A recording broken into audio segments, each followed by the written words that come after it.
Hello, friends, and welcome back to Stories About Entitled People. And let's start with a little story right from the bar. I hate boyfriends who stand up for their girlfriends when they're in the wrong. But before we start, if you're new here, don't forget to subscribe to the channel and turn on notifications so you don't miss a new video every single day. So, Bartender here. This girl walks into my bar and I walk over as usual, place a bev nap in front of her and ask her, "Hey, how are you? What can I get you today?" "Cosmo," she says. "All right, coming up." "It's a really cool dress, by the way," I say. It was like one of those expensive skin-tight Kim Kardashian dresses that had these metal panels going through it that lit up when she moved. I don't know, it was cool, just mentioned it. It was a very quick off-the-cuff comment, not hitting on her or anything. She then gives me this ew look and goes, 1, I have a boyfriend. 2, I don't date F words. 3, hurry up with my drink before I decide you don't get to work here. I suddenly stop, slightly shocked. Flood of thoughts quickly go through my head like she was joking. Would someone think that was humorous? Nope. B was dead serious. My turn. In what effing universe do you think you can walk into a bar, insult the bartender, and actually expect him to make you drinks? Silence. Nah, B, you're dismissed. This bee comes back the next day with her boyfriend and she points at me as if saying, "That's him." And he goes, "Yo, I heard you were talking crap about my girl. You know what happens when guys talk crap to my girl?" Here we go with one of those a-hole guys who wants to put on a macho performance for his girl. These specimens are the dumbest of the dumb. I go, "Do you know what actually happened?" He goes, "I don't care what happened. You disrespected my girl." At this point, he actually jumped over the bar, and I jumped over the bar as well to his side.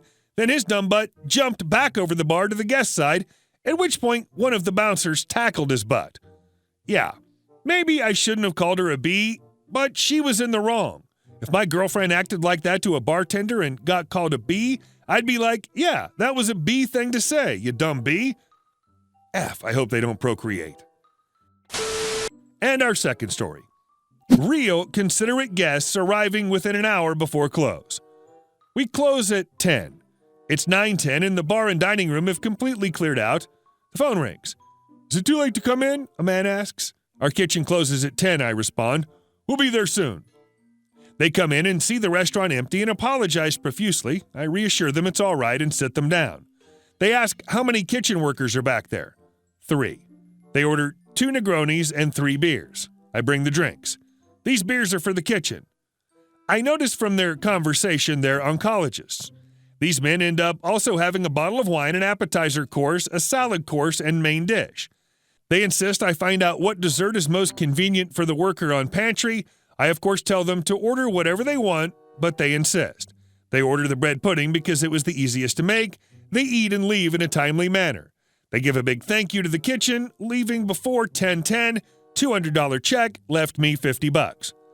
Been in this industry 10 years, I've never before met such a considerate table within an hour before close. Angels exist. And our third story. Karen gets humiliated by owner. I was told this one would go perfect here, so enjoy. Longtime lurker and listener, and I'm proud to say that I encountered my very first Karen. So this happened to me about a week ago when I was asked to fill in for a friend at a ski center. Yes, ski centers are allowed to be open in my country due to it being outside. The layout of the area is somewhat important to the story, so allow me to give you a short tour. There are 5 ski lifts from left to right, family lift, kiddie lift, which is just a rope that the kids hold on to and it takes them about 10 meters up, 2 anchor lifts beside each other, and the last one leads to the street, which is for rails and jumps. None of them are gondola lifts, as the center only requires anchor lift. I was working at the so-called family lift, which is meant for families with little kids. This means that the slope is small compared to the rest, so that everyone in the family can ride together. Next to the lift I was working at is a sledding slope, which is for people who just want to come sledding, and this is free, meaning you don't need a ski pass to enter.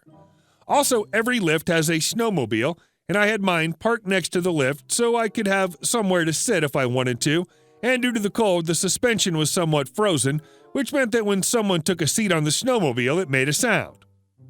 Now to the story. We have entitled Snow Karen, ESK, Hexbon, HS1 and 2, and me being me. I was helping a young girl onto the lift as she was having problems. That was one of my tasks at work. And when I had my back turned while helping the girl, I heard the suspension creak, and my first thought was that, oh, my turn to go get lunch, as I thought my coworker was back. But nope, I turn around and see two of Karen's Hexbons trying to start the snowmobile. Me, hey, what on earth do you think you're doing? HS1, we want to drive the snowmobile. HS2, yeah, we're going to drive it up the slope. Me, no, you can't do that. You're not old enough. You have to be at least 16 to drive one, and they were like 5 or 6 years old. And you can't drive this unless you work here. But Mom said we could. I don't care what your mom says, you're not allowed on it. I need you to leave. And guess who cuts me off? ESK. Why are you talking to my babies? Ma'am, are they your Hexbon? Yes. Now tell me why you're talking to them. They were on the snowmobile and trying to start it to take it for a joyride. So I told them they could. Ma'am, they can't do that. They're not old enough. They don't work here, and they haven't been trained on how to operate it. Oh, stop being so rude. Just teach them how to operate it now. I can't. They're not old enough, and unless you work here, you're not allowed to drive it on the area. HS1, Mom, I want to drive. HS2, tell him to start it. ESK, now look at what you've done. You made them sad. I demand you start the snowmobile and let them ride. At this point, one of our regulars and former co-worker came to the lift and gave me a look. You need some help, son? I told him, oh, hi, Mike. Not real name. Tell insert boss's name here I said hello. I know it sounds cheesy to say, but we used a code. But we've all been told that if we're in a situation where we need the owner and we don't want to say it out loud for one reason or another, to if possible tell someone who works or has worked there to tell the owner I said hello and the boss would come down if possible. Anyway, he understood and went up with the lift and down the slope toward the office. Now, during that 10-second window, the ESK had climbed the fence and joined her kids at the snowmobile to get it started. And then something struck me, and I don't know why I didn't notice it before, but not one of them was in ski gear. No helmets, ski boots, skis, or anything, and the ESK had left 2 sleds behind the fence. Me, still somehow polite. Ma'am, why aren't any of you in ski gear? Because we just decided to go sledding. You can't be on this side of the gate if you aren't planning to ski. Yes, we can. We're paying customers. We ate inside the restaurant. Doesn't matter. You can't be here unless you're going to ski. Now shut up, you little idiot. We're paying customers, and that means we have the right to be here and the right to ride the snowmobile. At this point, I lost it, and I decided to use my army voice. We have compulsory military service in my country. Okay, that's it. Get off the snowmobile now, I commanded them, and they all looked shocked. I guess they never expected a reaction like that from me. ESK, still shocked. How dare you talk to me like that? You need to show your elders some I cut her off. I've tried to be polite and to tell you kindly to leave the snowmobile, yet you've refused. You realize your kids could die or get injured or even worse, kill or injure someone if they drove this thing? You and your kids need to leave, as you clearly have no right nor deserve the right to be here.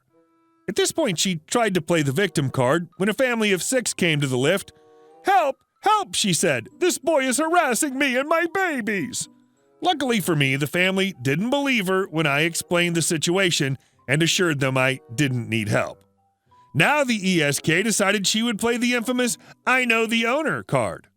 ESK, with a smug look on her face, said, you know I know the owner, so unless you want to lose your job, I suggest you start this snowmobile. Don't know why she didn't care about my warning her kids about killing or injuring themselves or others. Ooh, you know the owner, I say? Yes, she says. At this point, I saw the owner walking towards us as the regular had sent him, me. Well, here's your chance to explain to him why I should get fired, I said as I waved at him. I could see the ESK worry a little, but she quickly shook it off. Owner. So, what's the problem here then? ESK flew into a rant. Your employee has been so rude towards me and my kids and refused to let my babies ride the snowmobile, even though I know we're allowed to do so as paying customers. No, you are not allowed to because it's dangerous and wasteful.